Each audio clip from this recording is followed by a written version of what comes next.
ladies and gentlemen, my name is Smiley, and today we're going to be talking about TV ratings. But before we do that, just real quick, I wanted to say thank you guys so much for sticking around with me for 4 years. 4 years today, we uploaded our first video here on Smiley Reviews. God damn, it's been a great 4 years. I know I haven't always been consistent at putting out videos, but this year I'm really looking to change that. I'm hoping I can put out at least 50 videos this year, so that's almost one video a week, but hopefully more.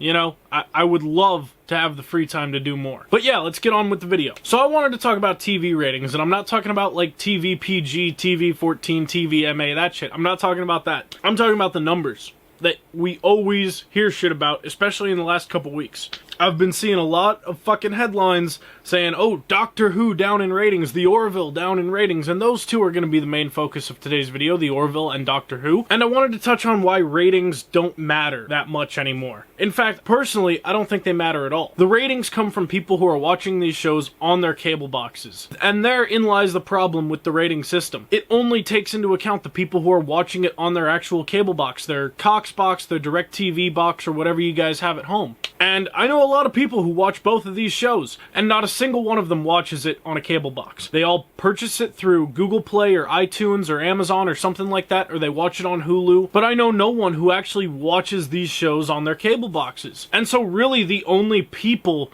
who are contributing to these numbers are older people who are still using cable boxes. And primarily, the younger generation is shifting more towards cable cutting and, you know, streaming services and things like that. And the numbers just don't take that into account. And the BBC has to know just how many copies of Doctor Who Season 11 was sold on iTunes or Google Play. They just don't release those numbers or don't talk about those numbers or add those numbers into the ratings. Even though, instead of putting a show on TV and hoping advertisers will come and flock to your show and give you money for ad time on that show, you can just sell directly to the customer and then the customer just gives you the money right ahead. They don't take that system into account at all. It's only the people who are watching on cable boxes. It ultimately all leads me to the conclusion that now that people have Google Play, iTunes, Hulu, Netflix, Amazon Prime, all of these subscription services and digital retailers, that people just aren't watching things on their cable boxes anymore. I honestly can't tell you the last time I watched something on my cable box. In fact, I'm not even sure my cable box is plugged into the TV. I think I just have it sitting there for a clock. My cable box has become a $200 a month clock. But yeah, these rating systems are essentially pointless. They've lost all meaning and all purpose because they're not taking into account all the viewers across all platforms. It's just one very small segment of viewers, and particularly on shows like The Orville and Doctor Who, shows with a younger crowd generally behind it, those numbers of people watching on cable are going to be relatively small because all of this younger generation is watching on Hulu or iTunes or Google or whatever their platform of choice is. So basically what you have to understand is that people who watch things on their cable box, it's a very niche market. And certainly as the set-top box world is expanding, you know, we got the Apple TVs, the Nvidia Shields, but now we got a bunch of lower priced but still 4K capable Android TVs hitting the market. We got iTunes coming to Samsung TVs, and AirPlay is coming to LG TVs, and this is just an expanding ecosystem. As that world gets bigger and bigger, the numbers of people watching these shows on cable is going to get smaller and smaller because there's just more options, there's better options. For me personally, why would I watch a show on cable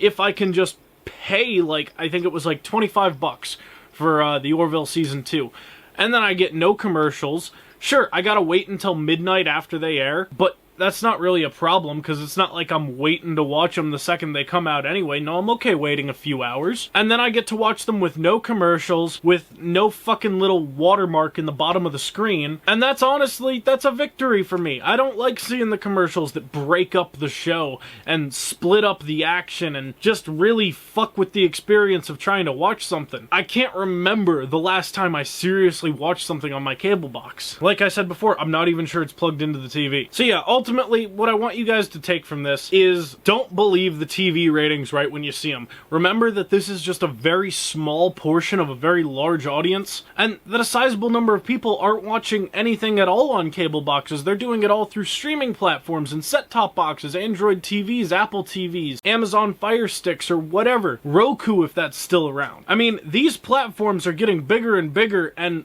with more and more tech at a bunch of different price points, and it's getting really competitive, and I honestly believe that that is the reason why we're seeing the dips in ratings for some of these TV shows, is that more and more people are switching to set-top boxes like Android TVs or Apple TVs instead of watching things on the traditional cable box. Because it's just easier, it's more convenient, it's more fun interacting with an Apple TV or an Android TV than a cable box. I mean, fucking cable boxes, they are so goddamn slow. When I boot up my Apple TV or when I boot up the Nvidia Shield, that thing's fucking speedy, the transitions are nice, opening menus and jumping between different apps and everything, it's real smooth, and it actually makes it feel like an experience rather than I'm just trying to navigate to the thing I want to watch and it's taking fucking forever. It actually makes the experience of getting to what you want to watch enjoyable. Yeah, so that's what I want you guys to take away from this. Don't believe the TV ratings right when you see them, because yeah, a lot of people are watching shit on their Apple TVs and their Android TVs. And that's all I wanted to say, really. I just wanted to rant about that for a few minutes, because I've been seeing a lot of these articles and a lot of YouTube videos floating around of people thinking that they're validated because the ratings are bad, when in reality, the ratings aren't bad, the rating scale itself is bad. So I'd like to thank you guys very much for watching. Leave a like on this video if you liked it, leave a dislike if you didn't like it, and hit me up in those comments below. Let me know, how do you watch your content? Do you watch on cable box? Do you purchase it from iTunes or Google Play? Or do you use a subscription service like Hulu or Netflix or Amazon Prime? I want to know what you guys use in the comments down below. Let me know, let's have a discussion down there. And as always, I hope you guys have an amazing week. Thanks again for 4 years making YouTube videos. It's an honor and a pleasure, and it's just so much goddamn fun. Thank you guys for supporting me. Have a great week. Keep it kosher. Peace.